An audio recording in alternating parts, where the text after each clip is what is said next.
why does being healthy, why does reducing inflammation in our body, why does it have to feel like a punishment? Why do we have to restrict ourselves? I would just want to show that being healthy, honoring your body does not have to feel restrictive, and it can actually fit in. It can be something that you love to put into your life and that you want to put into your life. Because how can you not want to wake up every morning feeling energized? How can you not want to fit into the most amazing outfit that you saw in the store window?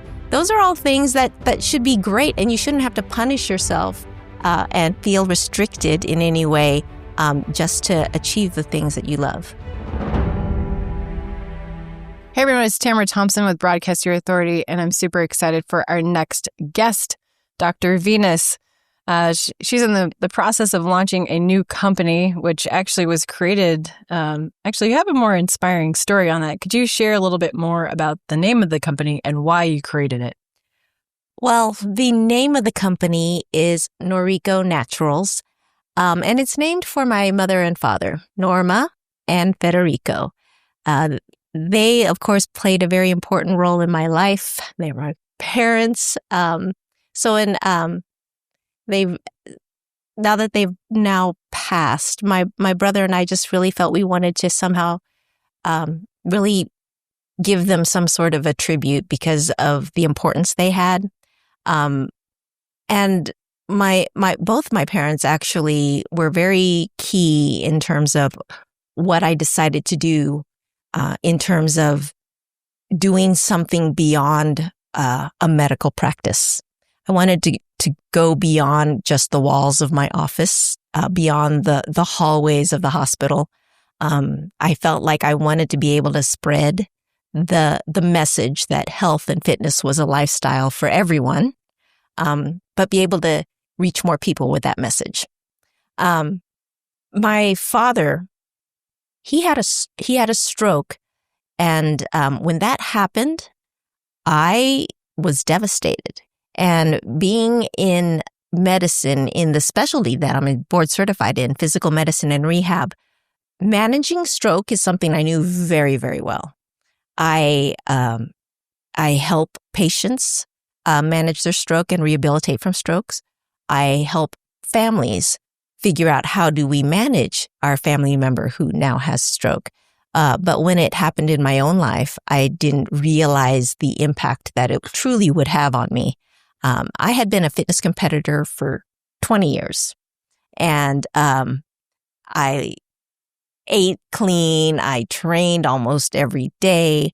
It was just a part of my life. I lived it. I loved it. It was what I taught. But when my father had his stroke, I just didn't have time for that. I just went into full-time caregiver mode while also still doing full-time doctoring and trying to maintain my medical practice. So that meant there was no time whatsoever for fitness, let alone fitness competitions. So I stopped watching what I was eating. I stopped making those healthy choices. The workouts, I could get to those later. But it soon became just too many days that I put it off, too many weeks, too many months. And then it became 6 years of not even caring what I was doing as far as eating. What happened? So it took 6 years. What was the breaking point at that 6-year mark that allowed you to create a change? Like why 6 years, or what happened in that moment? In that moment, I just finally realized that I was exhausted. I couldn't function anymore. The clothes that I used to put on, I couldn't fit in anymore. I think we've all been there. Yeah. My father had since passed, and I was staying with my mom, keeping her company. And I was realizing that I couldn't, that the room that I had decided to stay in my home with her, I had to walk upstairs. My bedroom was the only bedroom that was on the second floor, and my knees were hurting just walking up the stairs. I don't like stairs. Get into my bedroom. I was like, what's going on? I can't even walk to my own bedroom. And the thing is, I'm a rehab doctor. Shouldn't I be able to figure out how to fix my own body? So these are the things that I started thinking about. And I said, not only can I just fix my knees so that they're not hurting when I walk up the stairs, but I need to fix a lot more here. There's a lot more going on. But I had gotten so used to eating whatever the heck I wanted after 20 years of eating brown rice and chicken breast and tilapia. I got to eat like Taco Bell? Pizza, chocolate chip cookie dough ice cream. It was amazing. So to not be able to enjoy those foods, I said, well, what do I do? So I really just focused in on what is really going on here when we're getting older, when we're losing energy, when we're not fitting in our clothes anymore. And I realized, well, we need to work on reducing the inflammation in our body. But I still want to enjoy all these foods. What the heck? Why does being healthy, why does reducing inflammation in our body, why does it have to feel like a punishment? Why do we have to restrict ourselves? So I decided I wanted to honor my mom and dad, honor our heritage, honor the wonderful Filipino desserts that they would prepare for us as children, just my favorites, and turn them into healthy snacks so that we could actually crave something that loves us back. So the question is, how do you do that with suman? Because that's a Filipino dessert with mango and sticky rice. How do you make that good and healthy? I want to know. There's a lot of different things you can do, but I found that, again, I just turned to things that I found were causing increased inflammation in my own body. So we're creating baking mixes and snacks that have no gluten, they have no dairy, they're very low in sugar, but they still taste good. They taste amazing, and they honor the tradition of the flavors that my parents introduced to us. It can be done. I can't wait for it to come out in the market. It definitely can. I got the number one customer right here. So I'm really excited about it. I would just want to show that being healthy, honoring your body does not have to feel restrictive, and it can actually fit in. It can be something that you love to put into your life and that you want to put into your life. Because how can you not want to be able to walk up your stairs to get to your bedroom and go to bed without pain? How can you not want to wake up every morning feeling energized? How can you not want to fit into the most amazing outfit that you saw in the store window? Those are all things that should be great, and you shouldn't have to punish yourself and feel restricted in any way just to achieve the things that you love. And just to answer your question, I think that was when I heard the story, it's the mindset. And that is all it was that just clicked. That 6 years later. Change and then just taking the action. Exactly. First, it was healthy eating, good for the body. Then it was good for the mind because you're eating the junk. Mental health was good. And then the mental health hit the rock bottom by saying, nope, it's not working. Well, that's amazing. Well, and when you're in like fitness competitions and things like that, like I know other friends that did that. Our production company actually filmed for fitness competitions down in Portland, Oregon years back. And I used to watch these women go through these transformations. They would just like put themselves through this rigorous, style. And then all of a sudden they would not. And then they would put on back the weight and stuff. And I was always asking them, like my friend Katie, I said, how can you do that to your body? I understand, but I felt like I didn't want to go through that myself. Exactly. I was like, that takes time, dedication, and then being able to try to keep that momentum and that the figure. What I always felt was that you enter these fitness competitions, fitness and bodybuilding, or in the fitness and bodybuilding world, all of us competitors, we can really commiserate with each other in terms of the training and the eating that we're putting ourselves through. But I always felt there was such irony there in terms of how we're in the fitness industry, but so much of what I see so many of the competitors do is not healthy, is not fit.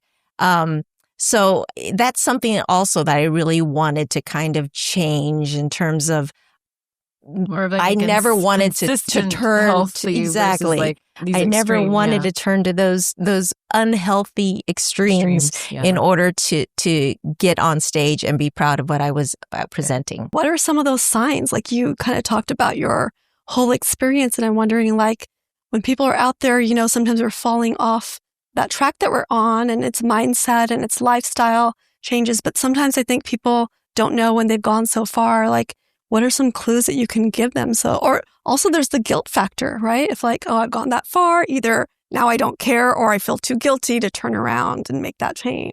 Yes.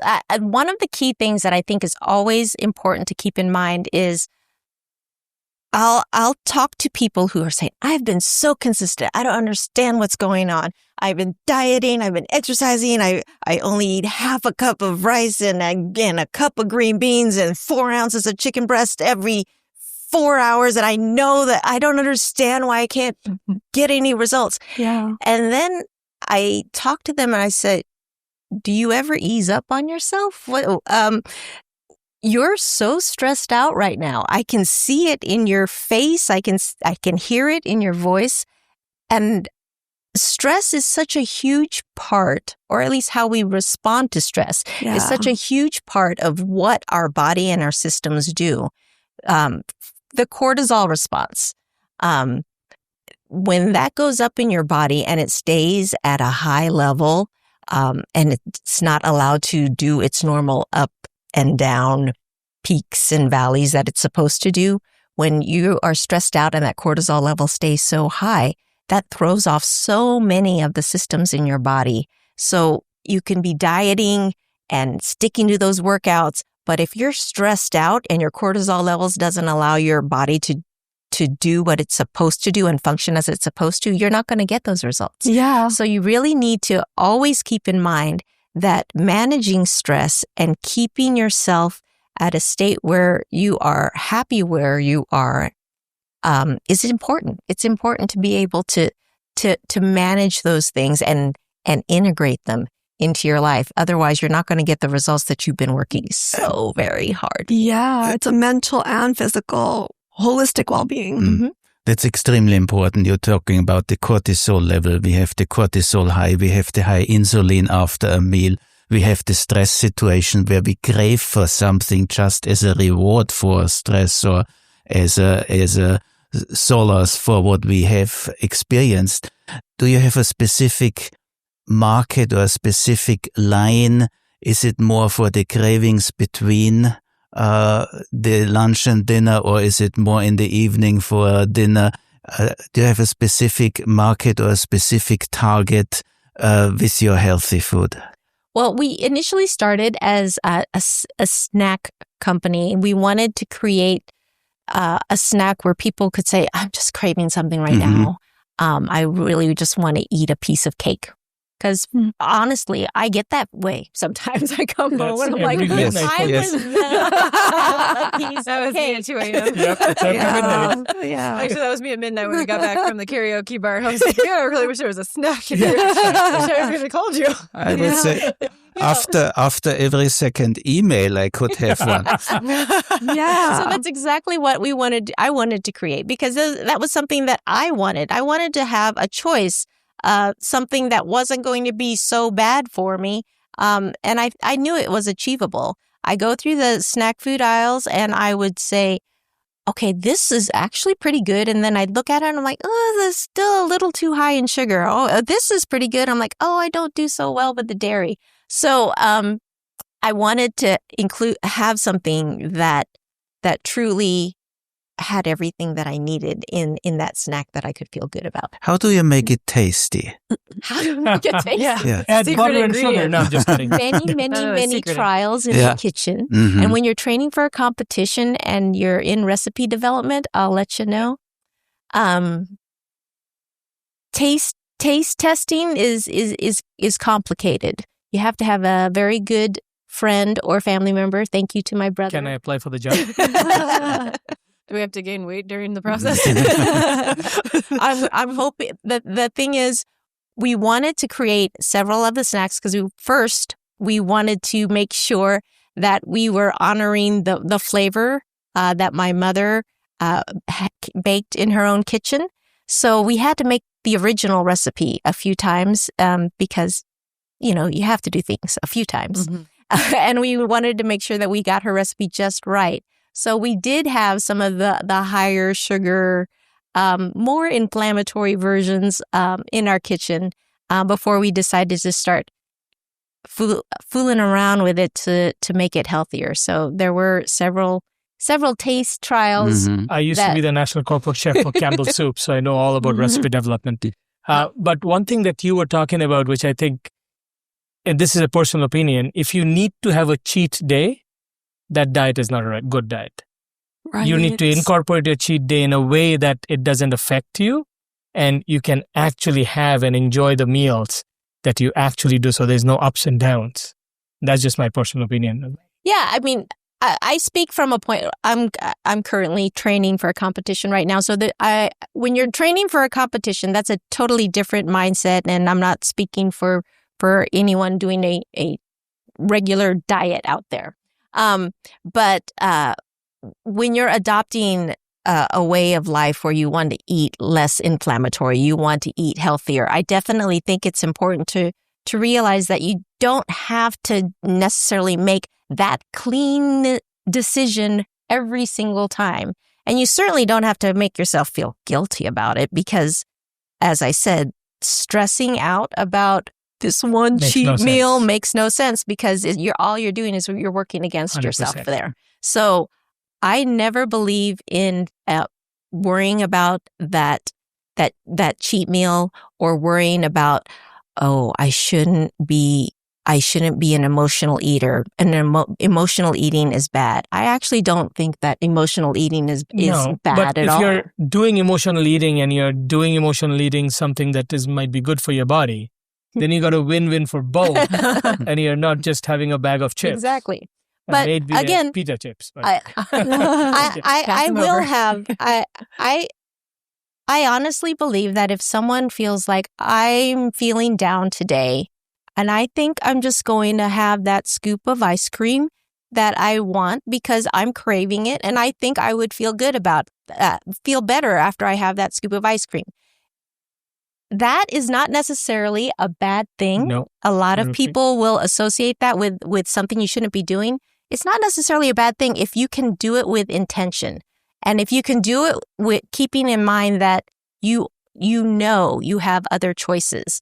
I know that I can have a hot cup of tea. Exactly. As long as you don't pour half a cup of chocolate sauce on the ice cream, you should be okay. Or maybe the next day you're having your green juice and it kind of offsets I would say exactly. If you're stressed out, you have the choice of let me go for a walk, let me relax with a cup of tea, let me read a good book, or let me have a scoop of ice cream.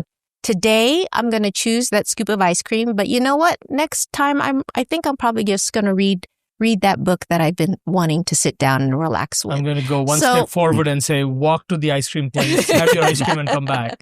Well, I love that it's like a cultural thing. Exactly. Too. You just make your choice. Yeah. When you go to the competition, what do you shoot for? What is the target, or what do the judges in the competition look for?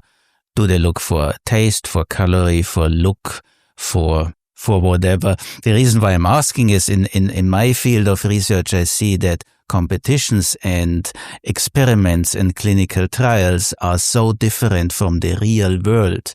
And I wonder whether in your world of competition, the competition expects results or calories or contents which are actually reasonable in the real world. It is what you want, or do you have to change your target, your objectives because of the competition? Well, when you're talking about being in the competition world and developing snacks or foods for competitors and athletes, that there's a very different mindset when you're developing that. Because I will say, being a competitor for 20 some years now, I developed a different set of taste buds. I became much more tolerant of what I considered good, healthy food.